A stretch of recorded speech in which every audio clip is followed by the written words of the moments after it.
আলহামদুলিল্লাহ, সালাতু ওয়াসসালামু আলা রাসূলিল্লাহ। আপনি জিজ্ঞাসা করেছেন যে নফল সুন্নত নামাজে যদি ফরজ কম বেশি হয় বা রুকুনের কম বেশি হয় তাহলে কি সাওয়া সিজদা দেওয়া লাগবে কিনা। দেখুন, নামাজটা নফল বা সুন্নাত, কিন্তু যখন ওই নামাজটা সুন্নাত হিসেবে গ্রহণযোগ্য হবে, নফল হিসেবে গ্রহণযোগ্য হবে যখন তাকবীরে তাহরিমা থেকে সালাম পর্যন্ত যাবতীয় বিষয় যথাযথভাবে আপনি আদায় করবেন। যদি এগুলির মধ্যে কোনো ঘাটতি থাকে তাহলে ওই নামাজটা সুন্নাত হিসেবে, নফল হিসেবে আর গ্রহণযোগ্য হবে না। অতএব এর মধ্যে কোনো ঘাটতি যদি হয় তাহলে সেই ঘাটতিটাকে পুরা করার জন্য নিয়ম মোতাবেক, যে ফরজের ক্ষেত্রে যে নিয়ম, সুন্নতের ক্ষেত্রেও সেই নিয়ম, যদি ওয়াজিব ইত্যাদি ছুটে যায় বা বেশি হয়ে যায় তাহলে সাওয়া সিজদা দিতে হবে।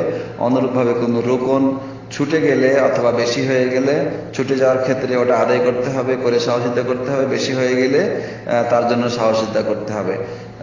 সাওয়া সিজদার ক্ষেত্রে ফরজ নামাজের নিয়মের এবং সুন্নাত নামাজের, নফল নামাজের নিয়মের ক্ষেত্রে কোনো ফারাক নেই।